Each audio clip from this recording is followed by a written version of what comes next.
네, 안녕하세요. 안녕하세요. 네, 경민대학교 수영 특강 10주차에 이렇게 특강 선생님 모셨는데요. 우리가 지금 수영에 대해서 배우고 있지만 어떻게 보면은 현장에서 실질적인 이러한 촬영 현장이나 혹은 심판에 대한 그러한 입장에서 여러분들이 경험해보는 경험을 못했다고 생각이 듭니다. 그래서 지금 현재 대한수영연맹에서 아티스틱 스위밍 심판으로 있으신 이현정 선생님을 모셨고요. 여러분들이 알고 있는 저희 광주에서 세계선수권 대회도 했었었죠. 네. 그곳 현장에서도 직접 심판을 하셨던 그러한 유명한 선생님을 힘들게 어렵게 모셨습니다. 이러한 선생님들의 실질적으로 어떠한 심판을 하였고 어떠한 장면들을 보았는지 여러분들이 좀 간접적으로 오늘 체험할 수 있는 그러한 시간을 좀 준비해 보았고요. 나아가서 여러분들이 이러한 심판이나 이런 대한수영연맹에서 어떤 일을 하는지 궁금한 점이 있다면 따로 이현정 선생님께 이메일이나 핸드폰으로 연락을 하면은 선생님께서 아마 실질적인 도움을 많이 주실 수 있다고 생각이 듭니다. 여러분들 배웠던 자유형 배영이 아닌 아티스틱 스위밍이라는 이러한 종목에 대해서도 한 번쯤 견해를 넓혀볼 수 있는 소중한 시간이 될 것 같다고 생각이 들고요. 여러분들 대면으로 이런 강의 선생님과 함께 할 수 있었으면 좋았지만 현재 코로나 상황이 생각보다 진정이 되지 않기 때문에 여러분들 온라인 그리고 동영상 강의로 만나게 되는 점 조금 양해 부탁드립니다. 오늘 여러분들 아티스틱 스위밍에 한번 같이 빠져보는 시간 되었으면 좋겠고요. 우리 이현정 선생님 어떤 업무들을 했고 어떠한 생생한 정보들을 준비했는지 저도 궁금한데요. 같이 알아보는 시간 되었으면 좋겠습니다. 네, 같이 특강 열심히 시청해 보겠습니다. 안녕하세요. 저는 오늘 경민대 수영특강을 맡은 이현정입니다. 제 소개를 간단하게 하자면 저는 어렸을 때부터 수중발레, 아티스틱 스위밍 선수 생활을 약 10년 정도 했었고 현재는 후배들과 종목의 발전을 위해서 대한수영연맹에 소속 아티스틱 스위밍 심판과 분과위원으로 활동하고 있습니다. 먼저 코로나 바이러스로 인해 올해 여러분들의 강의 형태가 비대면으로 바뀌면서 대학교 생활에 조금 아쉬움이 있었을 것이라 생각합니다. 이번 특강도 대면으로 하게 되었다면 좀 더 다양한 설명과 그런 영상을 같이 보면서 흥미로운 시간을 만들 수 있었을 텐데 많은 아쉬움이 있습니다. 그래도 오늘 특강에 참여하신 여러분들이 수영이라는 종목에 대한 이해와 유익한 도움이 되는 시간이 되었으면 좋겠습니다. 먼저 본 강의의 목차입니다. 첫 번째, 피나라는 국제수영연맹과 또 피나가 주관하는 대회에 대해서 알아볼 예정입니다. 두 번째, 2019 광주 세계수영선수권 대회에 대한 현장 리뷰를 한번 같이 할 거고, 세 번째, KSF라는 대한수영연맹에 대한 조직, 또 그 다음에 하는 일, 심판위원회에서 하는 일, 또 국내 대회에 관한 대회 현장 리뷰를 같이 볼 예정이고, 네 번째, 피나가 주관하는 수영 종목 6개에 대해서 같이 한번 알아볼 예정입니다.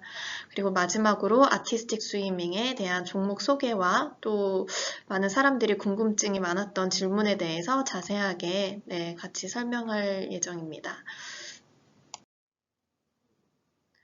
네, 첫 번째 장은 국제수영연맹 Federation International de Natation Amateur.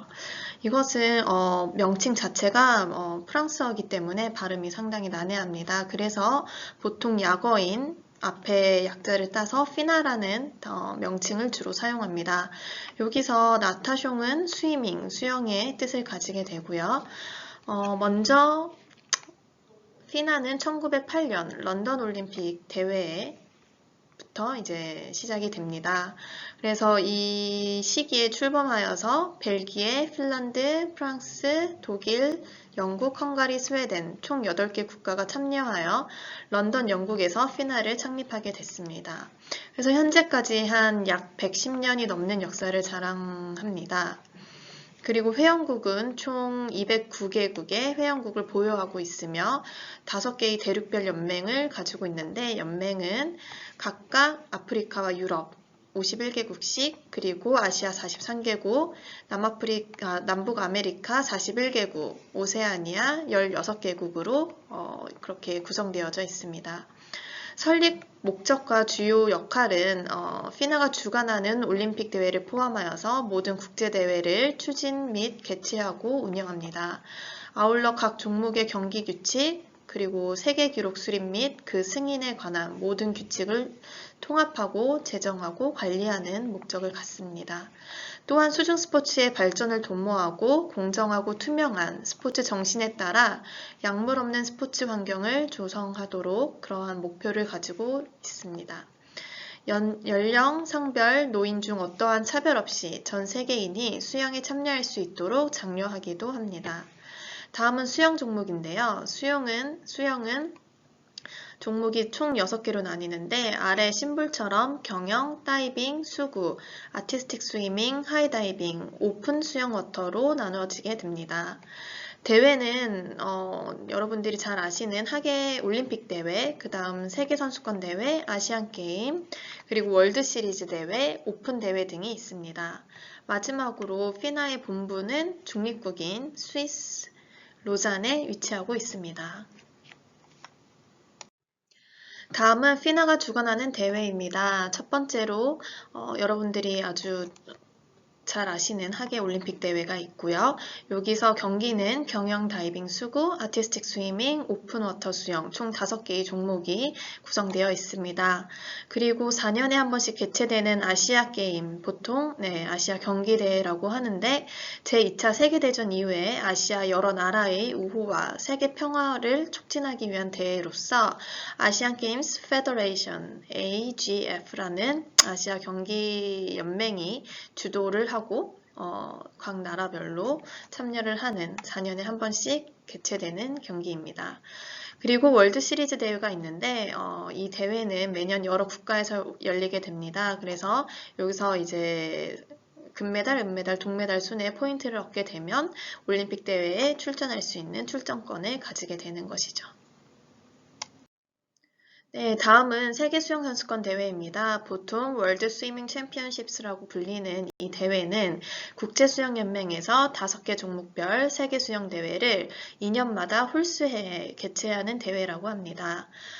수영을 통해서 세계인들의 그런 우호와 모든 건강 그리고 전반적인 그런 관심을 증진하고 경기력 향상에 기여하는 목적을 가지고 있습니다.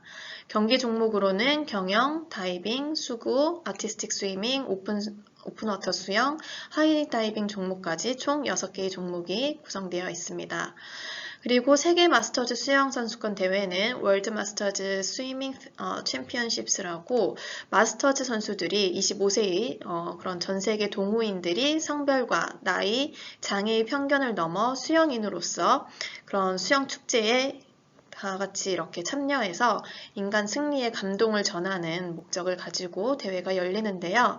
2019년 광주에서 이 두 대회가 열렸어요. 7월부터 이제 8월까지 두 대회가 열려서 많은 수영인들이 우리나라에 와서 좋은 경기를 펼쳤습니다.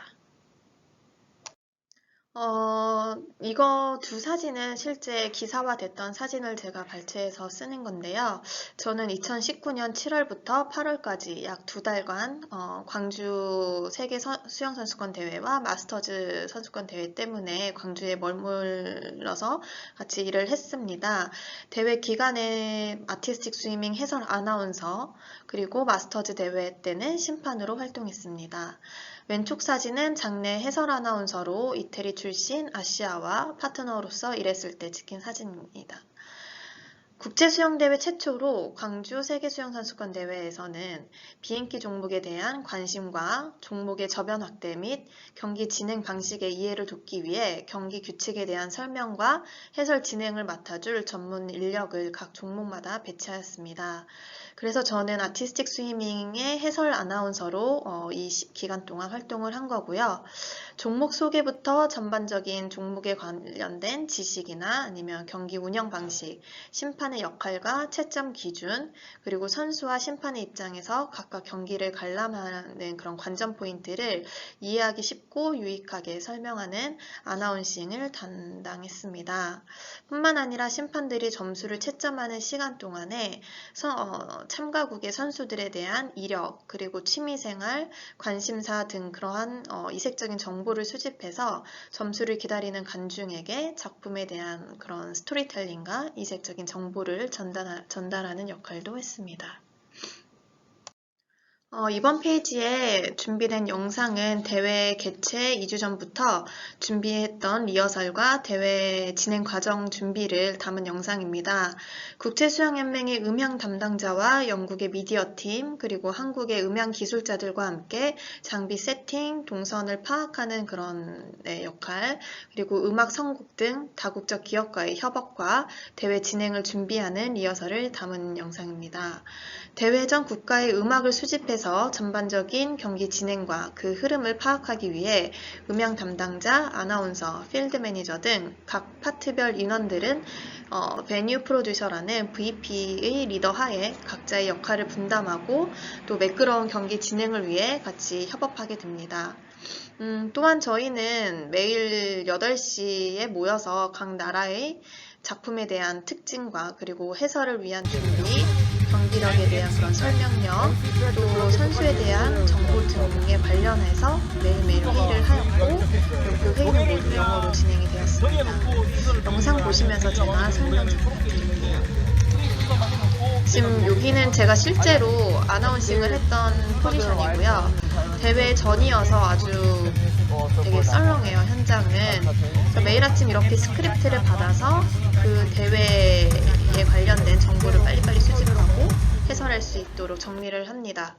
그리고 여기가 이제 대회가 펼쳐지는 무대이고, 여기 오른쪽 편에는 VP, 영국 애들이 같이 저랑 협업을 하고 있고, 왼쪽에는 이제 한국 기술자와 러시안 기술자가 같이 음향 시설에 대해서 그렇게 일을 하고 있는 것입니다. 영상에 나오는 저기 러시아 니키타라는 친구는 국제수영연맹 소속인 아티스틱 스위밍 전문 음향 기술자입니다. 그래서 직접 물에 들어가서 수중 스피커의 상태와 그리고 음향의 그런 볼륨 같은 거를 확인하고 또 천장 위에 대형 스피커가 여러 개가 달려 있어요. 그래서 그 스피커의 볼륨까지 완벽하게 체크하는 기술자라고 합니다. 되게 예민하게 음향을 관찰하고 뭔가 잡음이 있다 그러면은 그것까지 다 컨트롤할 수 있는 되게 고급 인력이라고 저도 알고 있습니다. 네, 이번 영상은 예선전 아마 첫째 날 했던 마지막 훈련 영상일 거예요. 그래서 그때 했던 훈련 상황을 담은 건데 보통 선수들은 대회 전에 새벽부터 그리고 오후까지 그런 훈련 스케줄에 맞춰서 훈련에 임하고 있습니다. 그래서 음악을 쓸 수 있는 시간에 최고의 집중력을 발휘해서 시합 전 마지막 점검을 하게 됩니다. 그동안 갈고 닦은 기량과 그리고 모든 작품에 대한 안무력 이런 거를 다 총평가받는 중요한 시기이기 때문에 시합전 연습을 예민하고 마치고 시합합니다. 경쟁국 간에 예민해질 수 있는 선수들의 동선이나 음악 사용과 연습 시간 스케줄을 철저하게 관리하는 것도 이제 경기 담당자의 역할이고 능력이라고 할 수 있습니다.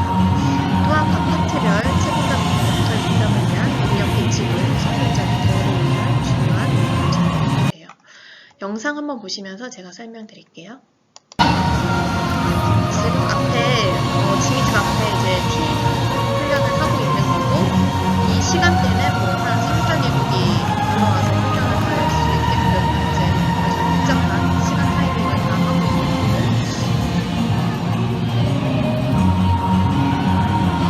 이제 QCT 받아서 오늘 하루 동안 이벤트들이 몇 개 있는지 몇 명의 선수들과 그런 파트너들이 출전하는지에 대해서 지금 보고 있는 거예요. 이번 페이지는 약간 세로형 영상이어서 보기가 조금 나쁠 수도 있는데 이번 거는 본선 진출을 위한 예선전 경기 진행 영상이에요. 그래서 관중석에는 응원하는 관중들로 꽉 차였고 그리고 베뉴에는 각 파트별 담당자들이 경기 운영을 맡아서 하고 있습니다.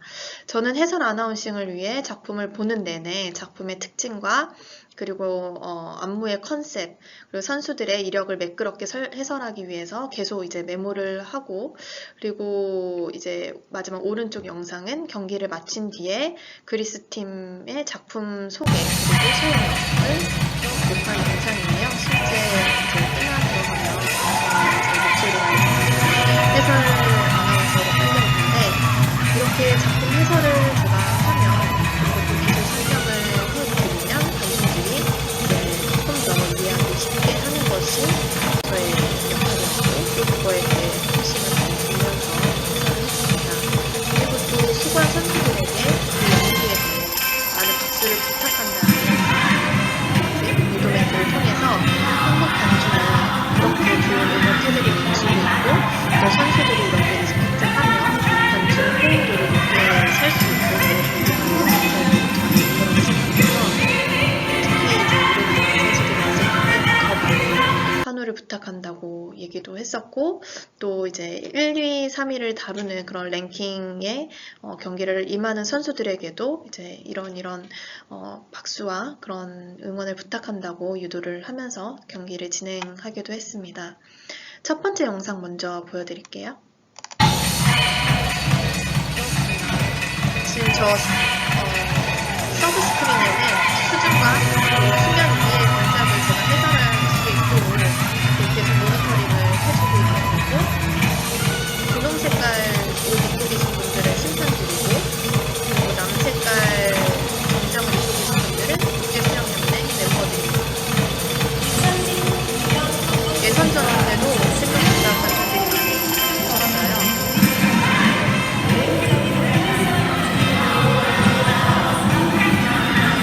이렇게 가까이에서 선수들의 표정을 보고 제가 메모할 수 있고 그리고 계속 연기를 서포트를 해주고 있고 실제 가이드라인이랑 계속해서 아나운서 준비를 했습니다. 그리고 다음은 이제 영상 2012년 런던올림픽과 2016 리오 하계올림픽 출전 경험이 있는 그리스 선수는 매력적이고 카리스마 넘치는 경기로 관중을 사로잡았습니다. 첫 번째 부정 기술들을 정확하고 흔들림 없이 잘 수행하였고 특히 스피닝 첫 헬스도가 완벽했습니다. 관중과 심판을 압도하는 표정 경기가 인상적이었던 그리스 선수에게 박수 부탁드리겠습니다. 네, 이렇게 이제 경기가 실제로 진행됐던 상황을 제가 직접 촬영한 영상이었습니다. 네, 이번 영상은 아티스틱 스위밍으로 명칭이 개칭되면서 혼성 듀엣이 신설 종목으로 채택이 되었는데요. 이번 팀은 미국의 빌 메이 선수가 참가한 믹스 듀엣 경기입니다. 저도 사실 실제로 미국의 혼성 듀엣 경기를 관람하게 된 건 이번이 처음이었는데 여기 지금 하얀색 팬츠 입고 있는 빌 메이라는 남자 선수는 1세대 아티스틱 스위머로서 특유의 표정 연기와 그리고 완벽한 기술성 그리고 관중과 심판을 압도하는 표현력으로 아주 유명한 선수입니다. 또한 테크니컬 종목에서는 K-1의 내가 제일 잘 나가라는 곡을 선곡해서 작품을 짰는데요. 이때 한국 관중이 엄청난 호응과 그리고 마음을 사로잡았고 또한 높은 점수도 획득했습니다. 영상을 한번 제가 재생해볼게요. 저런 손짓이나 발끝 그리고 몸 사용 이런 게 아주 훌륭한 선수예요.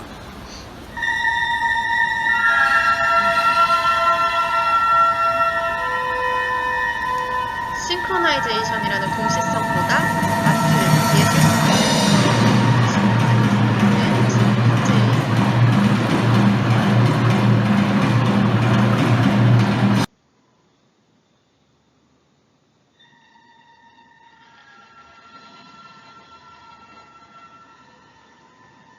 남자 선수치고 유연성도 상당히 좋은 편이에요.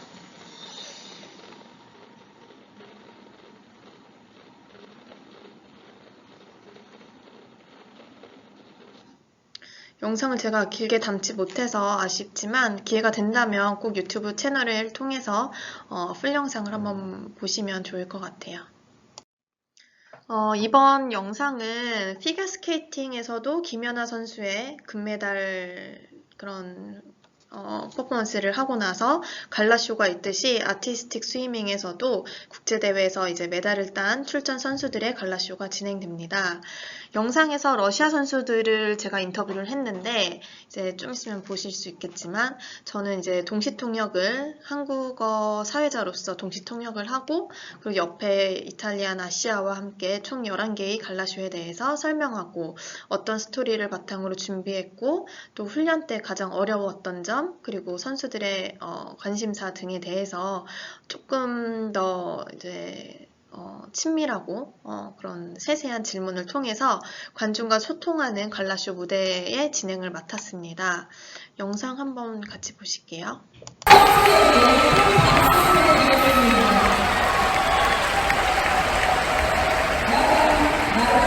지금 바바라는 러시안 선수예요. So, did you see the solo you presented tonight at our in the competition? 방금 전 발라드에서 보여준 솔로 연기를 이번 광주 세계 실험 선수권 대회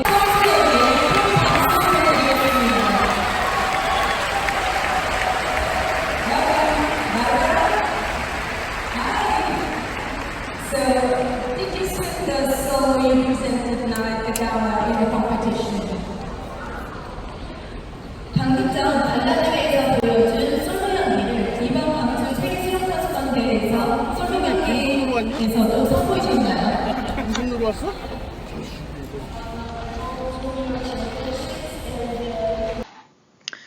네, 이렇게 갈라쇼 진행도 했었고 대회 기간 동안 엄청 고생스럽기도 하고 그리고 정확한 해설과 빠른 이해력 그리고 행동력을 바탕으로 매사 되게 집중하면서 전념해야 됐기 때문에 늘 예민했던 것 같아요. 그리고 매일 밤 퇴근하고 호텔로 돌아오면 녹초가 됐었지만 지금 돌이켜 회상하면 정말 유익하고 값진 경험이었던 것 같아요.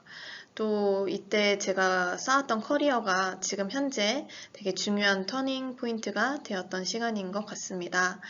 강주대회 때 전국의 많은 대학생들이 너무 감사하게도 자원봉사로 지원을 해주셔가지고 저희 같은 팀원으로서 활동을 했었는데 제가 아나운서로서 막 해설도 해야 되고 작품 분석도 해야 되고 막 영어 번역도 해야 되고 너무 정신없고 힘들었는데 정말 그 자원봉사자들께서 엄청 손발이 되어 주셔가지고 되게 많이 도와주셨어요. 그래서 정말 성공적으로 잘 제 파트를 마칠 수 있었던 것 같고 그래서 여러분도 기회가 된다면 꼭 홈그라운드에서 국제대회가 열린다면 같이 지원하셔서 각국의 다양한 문화와 그런 이색적인 것도 체험하고 또 경험하고 그 속에서 새로운 직업을 탐색할 수 있게 되었으면 좋겠어요.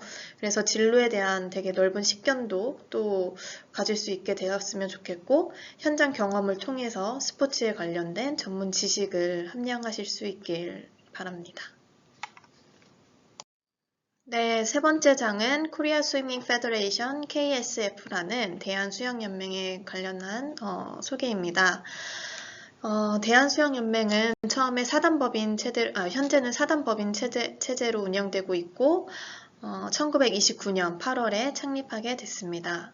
설립 목적으로는 수영의 생활화를 통한 국민 건강 증진과 우수 경기인을 양성하고 체육문화 발전에 이바지하는 목적과 국가 이미지 제고 및 홍보에 기여하는 그런 설립 목적을 가지고 있습니다. 수영 종목으로는 경영, 다이빙, 수구, 아티스틱 스위밍, 오픈워터, 마스터즈 이렇게 구성되어 있고 대회는 체전이라고 불리는 전국 체육대회 그리고 전국 수영대회 시도 수영대회, 마스터즈 대회로 그렇게 구성되어 있습니다. 대한수영연맹의 본부는 서울 올림픽공원 내 테니스 경기장에 위치해 있습니다. 그리고 오른쪽 편에 이제 대한수영연맹의 연역이 정리되어 있는데요. 대한수영연맹은 1929년 8월에 조선수영구력부라는 발족을 시작으로 1930년 6월 조선 수화경기협회로 개칭하였고 1946년에는 조선수상경기연맹으로 개칭하였고 2년 후인 1948년도에는 수상경기연맹으로 또 한 번 개칭하게 됩니다. 그리고 같은 해에 FINA 국제수영연맹에 가입하게 돼요. 그리고 1954년에는 대한체육회에 가맹되었고 약 10년이 흐른 후에는 대한수영연맹으로 개칭하게 됩니다. 1978년에는 아시아수영연맹에 가입하게 됩니다. 그래서 회원국이 되었고 1998년 7월에 드디어 사단 법인인 대한수영연맹을 설립하게 됩니다. 네, 다음은 대한수영연맹의 조직도입니다. 간단하게 살펴보면 대의원 총회와 회장 두 개의 체제로 나뉘게 됩니다. 대의원 총회는 8개의 시연맹 그리고 9개의 도수영연맹으로 총 17개의 연맹이 소속되어 있습니다. 그리고 전국 연맹체로 이제 한국대학수영연맹이 그렇게 따로 분리되어 있습니다. 회장에는 밑에 감사와 이사회가 있는데 이사회 소속으로는 스포츠공정위원회와 클린수영 신고센터가 이렇게 구성되어 있고요. 이사회 밑으로는 부회장, 이사 소속으로 사무처가 있고 그 아래 경영, 다이빙, 수구, 아티스틱 스위밍, 오픈워터 스위밍 종목 분과위원회가 이렇게 구성되어 있습니다. 다음으로 선수, 지도자, 심판, 국제위원회 등 총 17개의 위원회를 역할 분담을 통해 이렇게 일을 할 수 있도록 구성하고 있어요.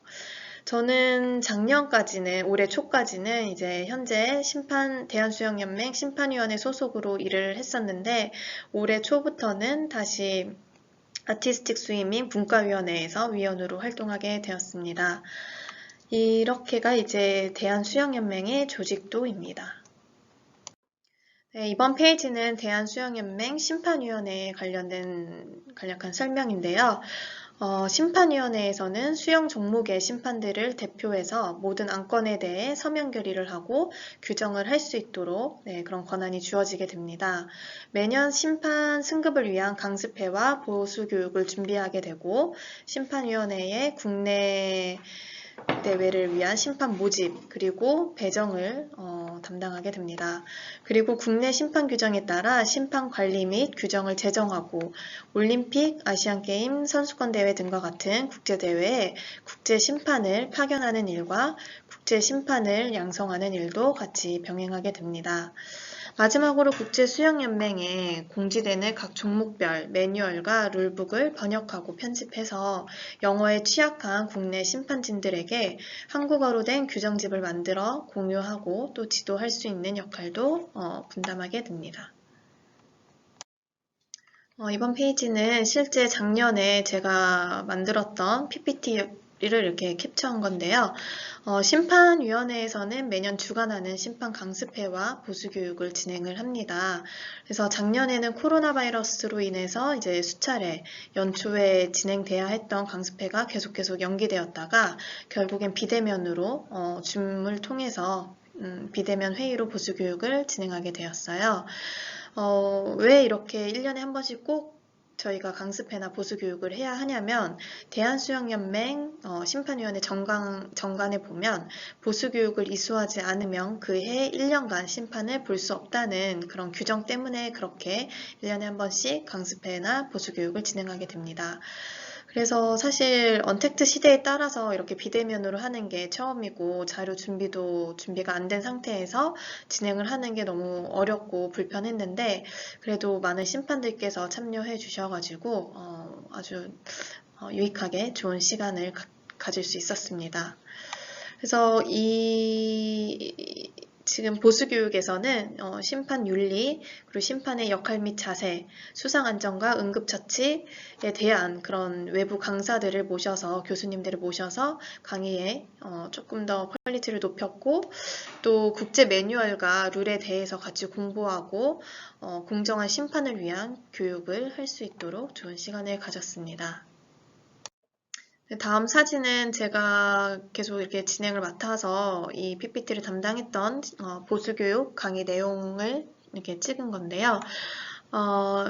줌 회의에 다들 참여하셔서 이제 비디오를 켜고 강습회를 들어야, 보수교육을 들어야 했기 때문에 저희 심판위원회에서 많은 준비를 했었고, 차질 없이 교육이 진행될 수 있도록 많은 공부와 또 시간을 할애해서 이 보수교육을 준비했습니다. 이번 페이지는 국제수영연맹 피나로부터 이제 매해 업데이트되는 최신 버전의 매뉴얼과 룰북을 번역하고 편집해서 국내 심판과 코치진 그리고 주심 등 모든 이제 아티스틱 스위밍 관련 요원들이 볼 수 있도록 규정을 숙지할 수 있도록 하는 과정입니다. 보통 영어에 능통한 이제 아티스틱 스위밍 선수 출신의 선후배들과 같이 한 50에서 60페이지 정도 이렇게 나누게 돼서 번역하게 됩니다. 보통 피나에서 이제 업데이트되는 새로운 룰은 4년에 한 번씩 되게 크게 룰이 다 바뀌는데 그럴 때마다 서로의 분량에 따라 한국 실정에 맞게 해석하고 번역을 합니다. 오른쪽 페이지는 이제 difficulty에 대한 그런 난이도를 어떻게 나누고 점수화 시키는지에 대한 이제 테이블과 설명이 있는 건데 사실 되게 두꺼워요. 이게 룰북도 따로 있고 매뉴얼북도 따로 있기 때문에 많이 두꺼운데 이제 이거 번역할 때는 최대한 집중해서 오역이 나지 않도록 하는 게 또 저희들의 역할입니다.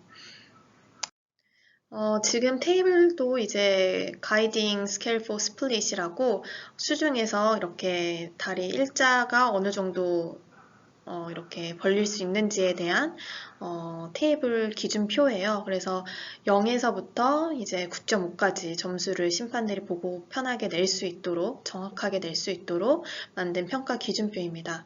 심미적인 스포츠인 아티스틱 스위밍은 점수를 채점하는 데 있어서 상당히 주관적이고 관점이 명확하지가 않기 때문에 이러한 기준이 없으면 사실 많이 흔들릴 수 있는 그런 종목이기 때문에 심판들은 다음과 같은 기준표에 따라서 채점을 하도록 공부하고 있습니다. 아까 전에 이제 수중 아래서 스플릿을 이렇게 벌렸을 때 180도 이상을 나오려고 만들려면은 왼쪽 리듬 체조 선수들의 그런 훈련 방법처럼 저희도 같이 실행하고 있는데요. 지상에서 200도 이상이 저렇게 벌려져야지 완벽하게 수면 위에서 180도가 벌려진다고 해요. 그래서 보통 리듬 체조 선수들처럼 고난도의 유연성을 많이 훈련하게 돼요. 높은 난이도와 창의적인 안무를 소화하려면 남들보다는 조금 더 특화된 기술력이 있어야 되는데 이게 바로 유연성에서 많이 요하기 때문에 선수들은 유연성에 대해서 되게 고통스러워하고 약간 힘들어하는 면도 있는데 유연성 훈련에 많은 시간을 투자하게 됩니다. 우는 선수들도 있고 막 되게 이것 때문에 스트레스 받아서 운동을 그만두려고 하는 선수들도 있는데 보통은 이렇게 아픔과 고통을 이겨내는 시간을 갖게 돼요. 그래서 사진과 같이 다리 찢기 훈련을 통해서 자신만의 유연성 기술을 익히게 되면 오른쪽 사진과 같이 이제 독특한 동작들이 가능하게 되는 거예요. 오른쪽 사진은 이제 제가 중학교 현역 때 했던 작품인데 이러한 독특한 임팩트 있는 동작으로 심판들에게 강한 인상을 남기게 되면 이제 아티스틱 임프레션 같은 점수대에서 이제 탁월한 점수를 받을 수 있고 그런 높은 점수대를 확보할 수 있게 됩니다. 다음은 여기 해피 투게더 인천이라고 김천이라고 써 있는데 김천시에서는 이제 되게 지원을 많이 해줘요. 경기 종목마다 대회를 잘 운영하고 개최할 수 있도록 엄청난 지원을 해주는데 이건 작년 코로나 때 2020년도 제10회 김천 전국 수영대회 때 찍은 사진이에요. 왼쪽에는 김천 종합 운동장 안에 위치한 실내 수영장의 전경이고 응급 상황을 대비해서 항상 저렇게 앰뷸런스가 대기하고 있습니다. 오른쪽 사진은 연맹에서 이제 매번 지급해주는 유니폼과 코로나 바이러스로 인한 안전성을 위해서 방역을 위해서 심판진들에게 모두 검역에 필요한 AD 카드를 발급해서 QR코드로 출입하고 하도록 이렇게 만들어준 거고 또 마스크도 배부해 주었어요. 그래서 코로나 바이러스로 인해서 약 5개의 대회가 1년에 있었던 대회가 연기되고 결국엔 취소까지 되었는데 작년 대회는 가까스로 열리게 되어서 되게 감회가 새로웠던 기억이 있습니다. 사실 이 종목은 비인기 종목이기 때문에 좀 선수들의 그런 선수층이 되게 얇아요. 그래서 코로나 팬데믹 여파로 저번 대회 때는 고등부 2명의 선수만 출전하게 됐어요. 반면에 올해 3월 제11회 김천 전국 수영대회에서는 철저한 방역과 무관중으로 이제 초등부부터 일반부까지 모든 에이지 그룹이 참가할 수 있도록 그렇게 했었고, 어려운 시국 속에서도 대단한 경기력을 보여주게 됐어요, 우리 선수들이. 사실 2020 도쿄올림픽이 연기되면서 선수들과 코치들의 사기와 그리고 경기력이 상당히 좀 많이 저하되기도 했었는데 종목 안팎으로 그래서 걱정도 많았었어요. 그래서 그럼에도 불구하고 작년 말 국가대표 선발전을 끝으로 선수들이 다시 사기 충전을 하고 새로운 마음으로 경기에 임했다는 그런 후문이 있습니다. 이거는 김천 전국 수영대회 이제 현장 리뷰인데요. 저기 수심이 5m예요. 그래서 저기서 이제 어린 선수들부터 일반부까지 저기서 이제 경쟁을 하게 되는데 작년 대회부터 처음으로 유튜브 실시간 중계가 되었다고 해요. 코로나 팬데믹으로 이제 학부모님들과 그리고 또 뭐 아니면 가족분들, 뭐 친구들 이렇게 응원할 수 있는 관중이 있어야 되는데 입장할 수가 없잖아요. 그래서 이제 경기를 실시간으로 이렇게 관람할 수 있도록 유튜브 생중계를 통해서 할 수 있는 시스템으로 바뀌었다고 해요. 그래서 아티스틱 스위밍 선수들은 보통 이렇게 5m의 수심 5m의 넓은 수영장에서 풀 패턴을 하면서 작품을 연기하게 됩니다. 사실 5m는 어린 초등부나 아니면은 유초등부 선수들이 몸 담기에는 사실 되게 무섭고 어두워서 막 무섭고 깊기 때문에 좀 두려움이 많은데 오랜 적응 훈련으로 선수들은 자신의 기량을 마음껏 펼치게 돼요. 저도 처음 운동 시작했을 때 나이가 8살인가 그랬는데 저기 깊은 물이 너무 심해처럼 어둡고 무서워서 선뜻 입수를 못했던 기억이 있어요. 근데 지금은 당연히 사실 지상보다 수중이 좀 더 편해요.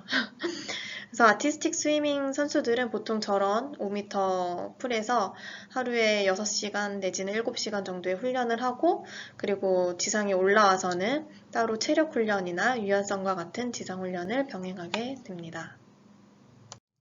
네, 이번에는 이제 각 패널별로 심판진들이 나와서 이렇게 점수를 올리는 거를 제가 캡처한 거예요.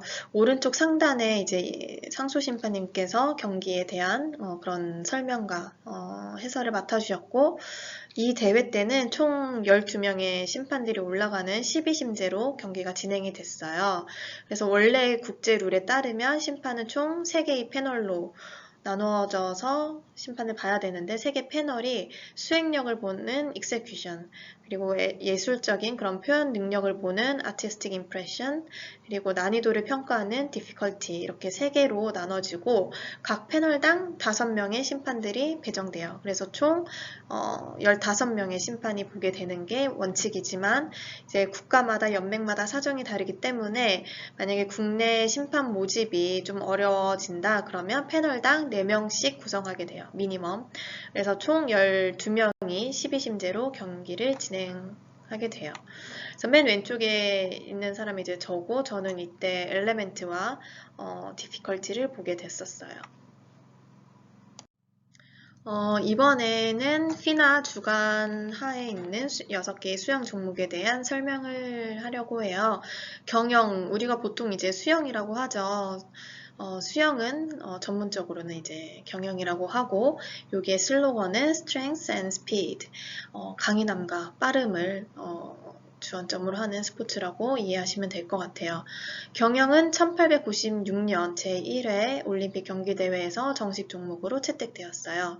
그래서 자유형, 배영, 평영, 접영 이렇게 종목이 나눠져 있고 적배평자를 함께 안에서 하는 개인 혼영, 그리고 단체전, 남녀 개영, 혼개영, 혼성, 혼개영 이렇게 종목이 있다고 해요.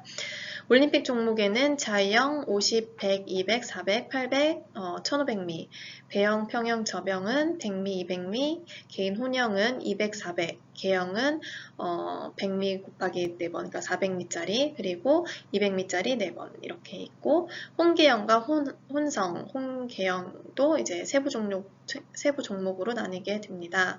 올림픽과는 조금 차이가 있는 세계 수영 선수권 대회에서는 그 올림픽 종목 외에도 이제 이벤트를 많이 만들게 돼서 메달을 많이 딸 수 있게끔 배영과 평영, 저병에 50m를 추가하게 돼요. 그리고 혼성 개영에 이제 4번씩 100m 4번씩 할 수 있는 그런 이벤트를 추가로 만들게 됩니다. 다음은 워터폴로라는 수구 경기예요. 요 수구 경기의 이제 슬로건은 Team Spirit and Mental Toughness. 이제 팀의 그런 정신력과 그리고 협동력 그리고 팀워크들을 바탕으로 하는 경기가 되겠습니다. 수구는 1900년 제2회 올림픽 경기대회에서 정식 종목으로 채택되었어요. 경기 방식은 한 경기당 이제 4쿼터로 구성이 되고 한 쿼터당 8분. 그래서 남녀 경기가 나누어져 있는데 토너먼트식으로 이제 경기가 됩니다.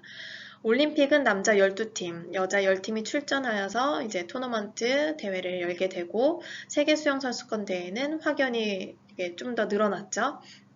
남자는 16개의 팀, 여자는 16개의 팀으로 각각 출전하게 됩니다.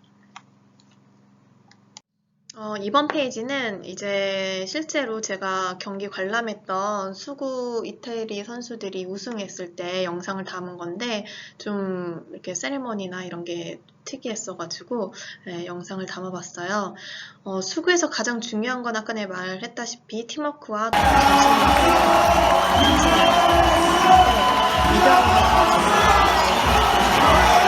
차면서 계속 했고 모든 차면서 패스를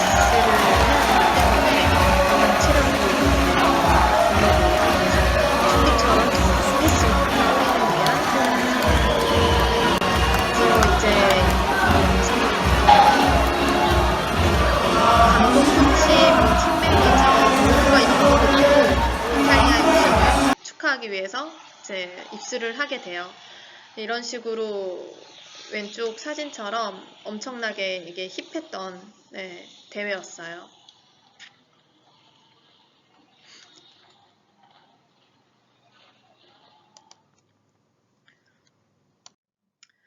다음은 다이빙이에요. 다이빙은 balance and agility라는 특징으로 높은 균형 감각과 민첩함과 예민함을 요하는 종목이에요.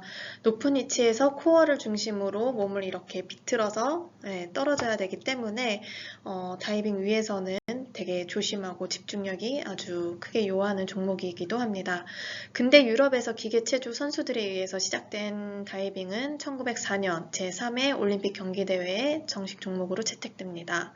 경기 방식은 남녀 스프링보드 다이빙을 이렇게 하고 플랫폼 보드 다이빙을 또 이렇게 합니다. 그래서 올림픽과 세계 수영 선수권 대회는 조금 차이가 있지만 확실히 세계 수영 선수권 대회에서 메달을 획득할 수 있는 기회가 많은 종목으로 이벤트를 구성하고 있습니다. 다음은 아티스틱 스위밍이에요. 아티스틱 스위밍은 flexibility and grace, 높은 유연성과 또 품위, 우아함을 겸비하는 수영 종목의 꽃 아티스틱입니다. 1954년 국제수영연맹으로부터 정식 종목으로 승인받았고 84년에는 제23회 올림픽 경기에서 정식 종목으로 채택됩니다. 종목은 이제 자유연기를 하는 프리 루틴, 그리고 필수 요소를 포함해야 하는 테크니컬 루틴 경기가 있고 솔로, 듀엣, 팀, 콤비네이션 이렇게 종목이 분열되어 있습니다. 올림픽은 아직까지 남자는 출전할 수 없어서 듀엣 이벤트가 있고 그 다음 팀 이벤트가 있어요. 세계 수영 선수권 대회에는 2015년 러시아 카잔 대회 때부터 믹스드 듀엣을 추가해서 프리 테크니컬 루틴 각각 진행하게 됐고 10개의 세부 종목은 솔로, 듀엣, 팀, 믹스드 듀엣, 콤비네이션, 하이라이트 이렇게 세부 종목으로 나누어져 있습니다. 다음은 오픈워터예요. 오픈워터라는 것은 이제 되게 도전 정신과 인내력을 요하는 그런 종목인데 보통 강이나 호수, 바다와 같은 야외에서 경기가 펼쳐져요. 그래서 장거리 수영 선수들이기 때문에 마라톤 수영이라고도 불리고 이 종목에 좀 되게 높게 사는 것은 시야 확보가 어려워요. 그래서 물의 깊이가 정확하게 측정되지 않는 상태에서 수영을 해야 되기 때문에 꾸준한 훈련과 풍부한 경험이 없으면 심한 공포증이 찾아오기도 합니다. 야외라는 자연 환경에서 치러지는 경기이기 때문에 기상 변화에 대해 민첩하게 대처할 수 있는 능력도 있어야 되고 그러한 다양한 지식과 경험이 요구되는 종목입니다. 1991년 제6회 세계 수영선수권대회가 개최된 호주 펄스에서 처음 시작되었고 2008년 제29회 베이징 올림픽에서 정식 종목으로 채택되었어요.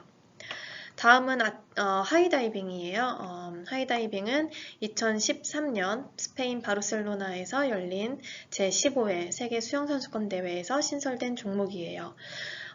뒤에 이제 영상이 제가 준비된 게 있는데 수직 속도가 최대 22m per second 그리고 물 입수 시 최대 속력이 90km per hour. 이거 엄청난 속도예요. 그래서 이 종목에서 규정하는 거는 절대 머리로 떨어지지 않게끔 하는 거. 머리가 이렇게 잘못 떨어지면은 큰 부상을 입을 수 있으니까 꼭 발로 떨어지게 하는 규정을 가지고 있어요. 세계 수영선수권 대회에는 남자 27m 그리고 여자는 20m로 이벤트가 구성되어 있습니다. 이 경기 영상은 하이다이빙 이제 조선대에 가서 제가 실제로 촬영한 영상인데 여기 맨 꼭대기가 지금 27m예요. 지금 사람 선수가 공중 연기를 앞으로 서서 앞으로 한 바퀴 도는 동작입니다.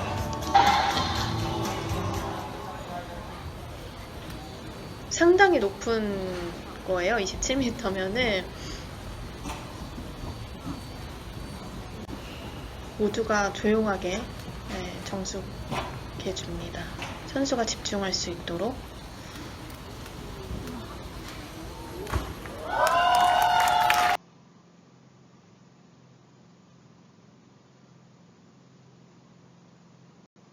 발로 떨어지죠. 이번 영상도 똑같은 27m 남자 경기인데 아마 이 선수가 금메달을 땄던 것 같아요. 게리 헌터라고 영국 선수고 영상 보여드릴게요.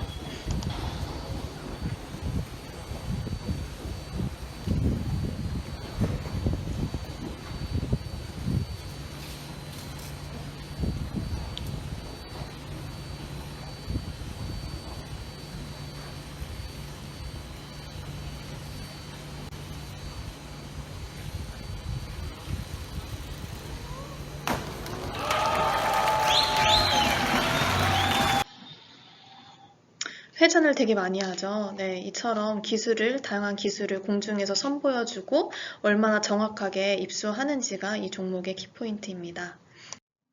네, 마지막 섹션인 아티스틱 스위밍에 관련된 이제 소개입니다. 제가 어렸을 때부터 몸담아 왔던 아티스틱 스위밍에 대한 소개인데요.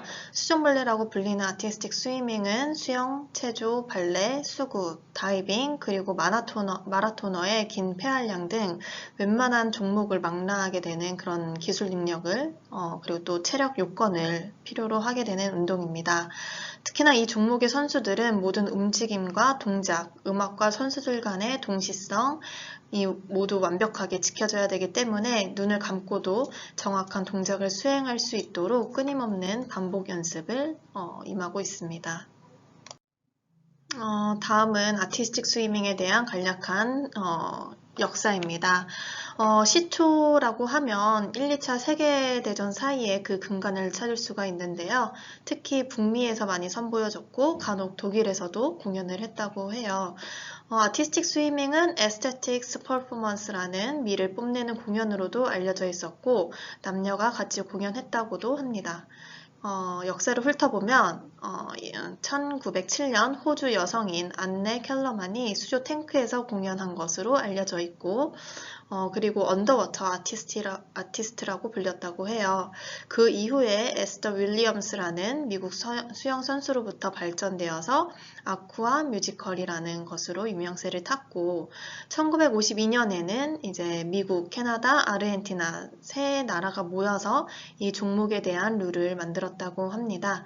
1984년 드디어 싱크로나이즈드 스위밍은 올림픽 정식 종목으로 채택되고, 그 이후 90년대에는 러시아라는 슈퍼 강국이 나오게 되면서 그 뒤를 이어 중국, 이탈리아, 우크라이나, 스페인, 프랑스 등이 메달 차트에 오르게 된다는 설명입니다. 그리고 2000년대에 들어서는 그리스 아테네 올림픽을 시작으로 아시아권의 강세로 중국, 일본이 2, 3위를 경쟁하는 구도로 급성장하였고 20년인 지난 현재에도 러시아는 랭킹 1위를 거머쥐고 있어요. 남녀 혼성 듀엣이라는 믹스 듀엣 종목이 신설되면서 동시성을 강조하는 싱크로나이즈드 스위밍이 좀 더 예술적이고 남녀 혼성의 미를 부각시키자는 의미에서 아티스틱 스위밍으로 개칭되게 됩니다.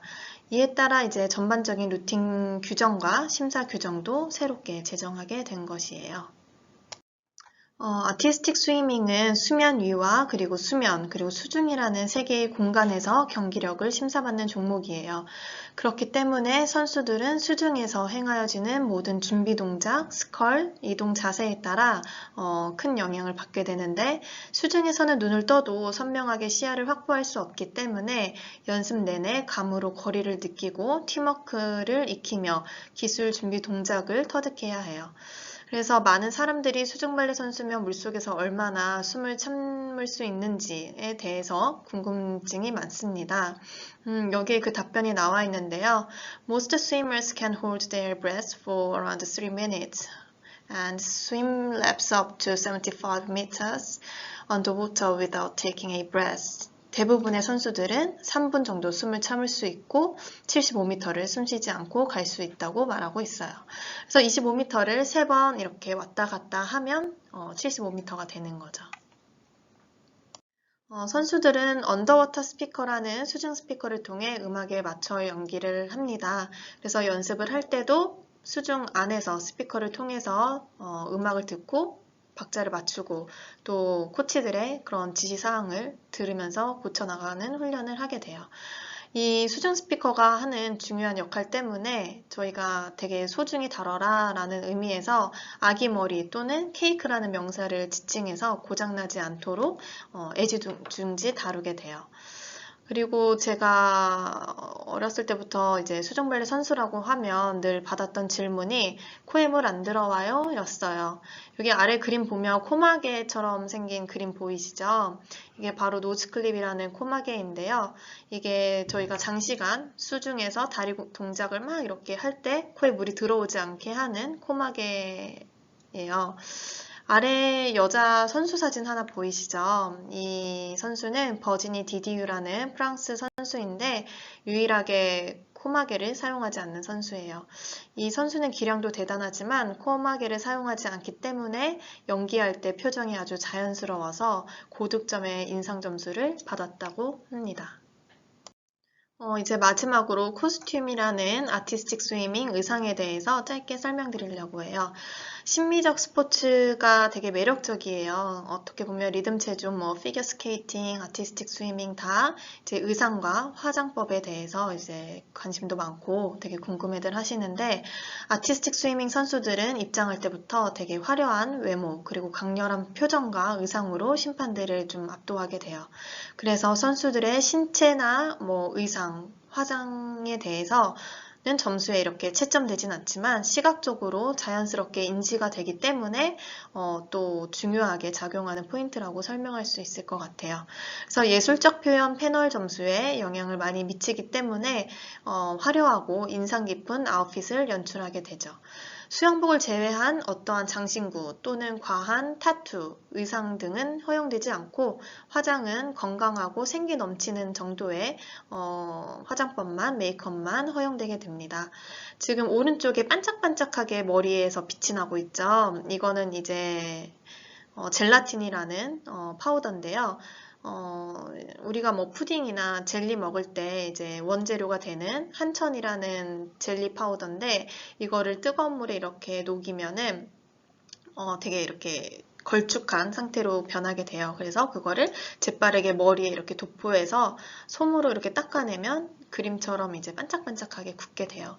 그러면은 물속에서 장시간 있어도 이게 찬물에서 단단해지기 때문에 이게 굳지 않고 흘러내리지 않고 연기에 집중할 수 있도록 그런 역할을 하는 헤어 메이크업 설명이었습니다. 네, 여러분 50분이라는 시간 동안 지루하지 않으셨으면 하는 바람이 있습니다.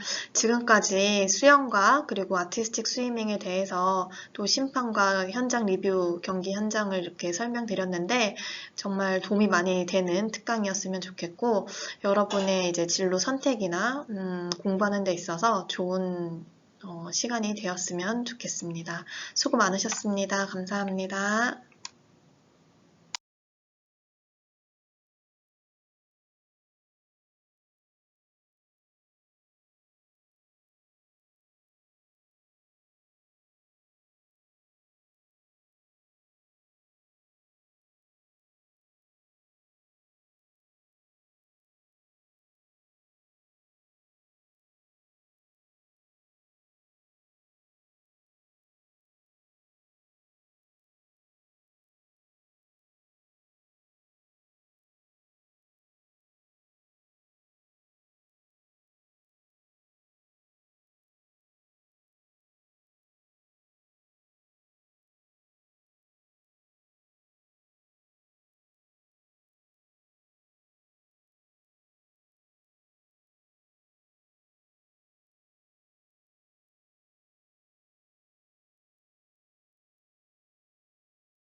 네, 지금까지 수영 특강 해주신 이현정 선생님 정말 진심으로 감사드리고요. 선생님께서 지금 현재 대한수영연맹에서 활동을 하고 계시고, 다양한 이런 대회, 그리고 영상들과, 그리고 어떠한 규칙을 가지고 있는지 아마 여러분들 아티스틱 스위밍이라는 거에 대해서 처음 듣는 분들도 있었고, 혹은 TV에서 한 번씩 보았던 분들도 있었을 텐데요. 그래도 이렇게 자세하게 그 실무적인 내용들을 한번 들어보는 기회가 여러분들의 견문을 넓힐 수 있는 소중한 기회이지 않을까라는 생각이 들었습니다. 저 또한 이렇게 제가 직접 경험해보지 못했던 아티스틱 스위밍에 대해서도 좀 더 심도 있게 보았고, 대한수영연맹에서 무슨 일을 하고, 그리고 심판들이 어떠한 역할들을 하고, 그리고 어떠한 채점 요소가 이루어지는지, 이러한 다양한 요소들도 여러분들이 직접 어떻게 보면은 심판이 되어서 한 번쯤 겪어볼 수 있는 기회이지 않을까 생각이 듭니다. 그리고 이현정 선생님께서는 그 영국에서 아티스틱 스위밍을 전공했었고, 정말 그 선수 생활도 했었기 때문에 실제 선수급으로 잘 하시는 모습도 저도 한번 보았는데요. 정말 어떻게 보면은 예술적인 영역에서 그러한 표현을 한다는 게 정말 쉽지 않다고 생각이 듭니다. 왜냐하면 저도 수영 구조 활동 연습을 할 때 물에 거꾸로 누워 보기도 했었는데요. 정말 그 코로 물이 상당히 많이 들어가면서 그 고통을 감내하고 그러한 예술적인 표현을 한다는 게 정말 쉽지 않았다라는 것을 간접적으로 느낄 수 있습니다. 여러분 또한 여러분도 구조 활동을 하거나 나중에 수영 스킬이 늘었을 때 아티스틱 그 스윙의 그러한 동작을 한 번쯤 해보면 정말 쉽지 않은 거구나 라는 걸 여러분들이 직접 체험할 수 있을 것 같습니다. 앞으로 이러한 세계선수권 수영대회가 계속 주최가 되고 그러한 주최자의 입장에서 상당히 많은 활동을 하시는 분이기 때문에 궁금하신 점 그런 거 있으면은 저희 이현정 선생님께 연락을 하면 아마 선생님께서 자세하게 상담도 해주고 앞으로의 연맹에 대한 일 그리고 앞으로 어떻게 해야 되는지 그런 것도 자세하게 설명해 주실 거라고 생각이 듭니다. 저도 잘 알고 있는 선생님이기 때문에 상당히 친절하고 아마 여러분들의 궁금증을 모두 해소해 줄 것이라고 생각이 듭니다. 네, 지금까지 이렇게 시청해 주셔서 감사하고요. 여러분들 조금 특별한 시간 그리고 특별한 특강이었기를 바라고 있습니다. 네, 지금까지 시청해 주셔서 감사합니다.